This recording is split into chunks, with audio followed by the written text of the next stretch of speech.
So yun, what's up mga master, no? Bali itong Kuya Jopet nyo, no? Para sa bago nating video, no? Bali ang bago nating video kung paano mag change oil ng ating pressure washer nang walang masyadong matitirang langis, no? Bali yung video na to para sa mga baguhan, no? Sa ganitong business, no? Kung paano mag change oil na walang masyadong matitirang langis. Bali yan ang langis natin, kalahati, no? I-change na natin yan. Bali dito tayo maglalagay ng langis at dito natin i-release yung langis, no? Diyan tayo magbabawas, no? Bali itong ano na to, kailangan natin na pambukas dyan, sakit na 17, no? 17 ang gamit ko rito. Ayan, kita nyo naman 17. Tapos bali ang pagbukas na ito mga master, no? Bali counterclockwise siya. Ikutin natin siya ng counterclockwise, no? Bali hindi naman masyado maigpit tong sa akin, no? Bali kasi higpit kamay lang naman ang ginagamit ko dyan, no? Tapos ang langis nga pala na ginagamit ko rito, sa Petron ko na binibili sa Petron, no? Petron baka naman, ha? Mura lang naman kasi hindi naman kailangan na mamahalin ang langis dito. So yun na master, no? Bali ikutin na natin siya ng counterclockwise. Hindi naman masyado maigpit to, bali natatakot kasi akong higpitan siya, baka kasi ma-lost thread, no? Kaya higpit kamay lang, no? Hindi ko tinatodo yung higpit dito. Bali nakasahod na yung balde natin. Ayan, tumagas na. Para kata nyo, may itim siya, no? May itim na rin, matagal-tagal na rin ako hindi nakapag-carwash, no? Nakapag-carwash, sorry. Nakapag-change oil, no? Matagal-tagal na rin, no? Pasensya na kayo, maingay rito sa amin, ha? Ang daming boses kasi may mga nag-uusap. Yung parang ay mapapansin nyo parang konti na lang kagad yung lumabas na langis, no? Bali pag yung kapiranggot na lang lumalabas yan, gagawin ko ngayon, iipan ko siya, no? Yan, iipan ko siya sa loob na ito. Ganun ang ginagawa ko kasi bali pag iipan ko siya, may nakukuha pa ako ng mga nasa 5 o 6 na tansyan. Marami-rami rin yun, no? Kaya yun, no? Iniipan ko siya, no? Para lumabas pa yung mga natitira sa loob. Kaya napapansin nyo, no? Konti na lang lumalabas, no? Pagka wala na talaga siya lumalabas, iihipan ko na siya ngayon para siguradong walang natitirang langis. Kung meron man, konti na lang. Ayan, iihipan ko na. Kaso hindi, kala ko kasi na video, wala kasi akong taga video. Mapapansin nyo may lumalabas pa yan kada iniipan ko. Bali marami-rami pa yan, lumalabas na yan kada ihip ko, no?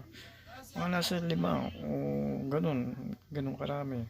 Marami-rami rin yun, na 5 tansya ng napupuno sa pag iniipan ko siya, no? Tapos titigilan ko siya pag talagang halos wala nang lumalabas o gapatak na lang o talagang wala na, ganun, tsaka ko lang siya titigilang ihipan, no? Para siguradong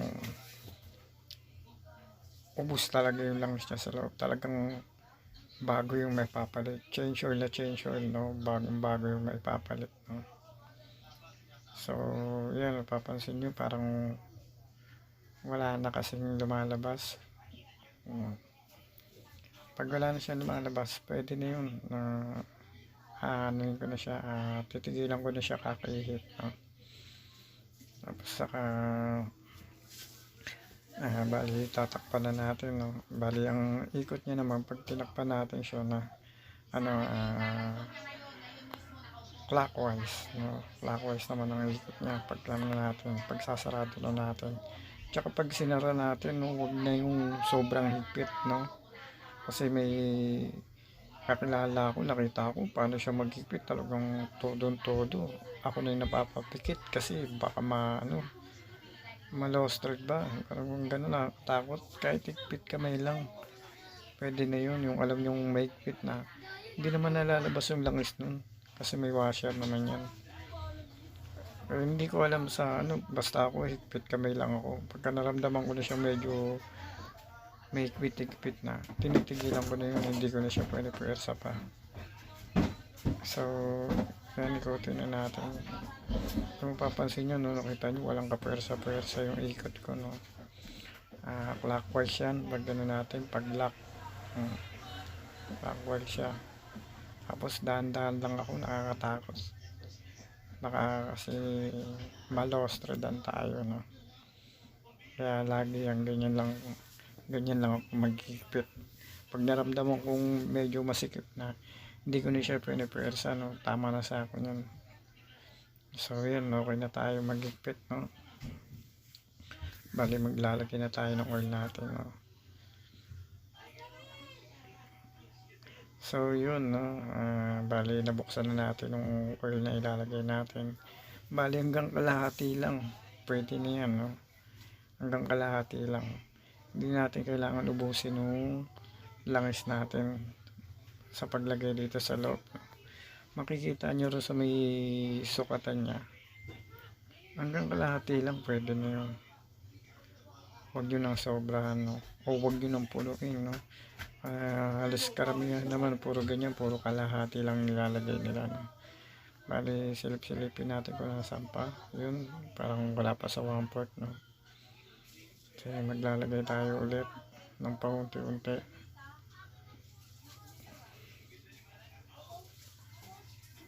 So yun, ano pa tayo, dagdag pa, kulang pa rin, basta dahan-dahan lang, tapos dagdag silip.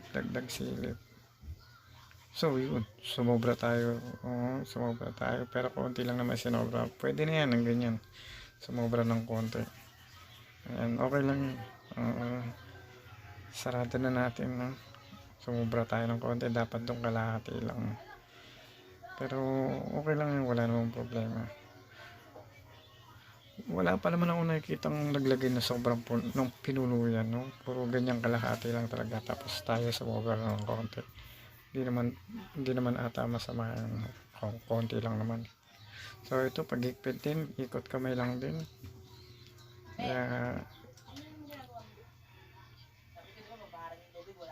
So yan, okay na tayo. Ganun lang ako mag-change oil, no, para walang matira na iniihipan ko. So ito yung pinag-change oil natin, may itim, no. Ayan na, bali lalagay ko na lang sa lagayan niya, no. Ayan ang sukat ng natin, sumobra ng konti. So yun mga master, no, maraming salamat sa inyong lahat. Ang video na to para sa mga baguhan, no, na mag-change oil, no. So hanggang dito na lang, no, mga master. So pa-like kung nagustuhan yung video, mga master. Salamat.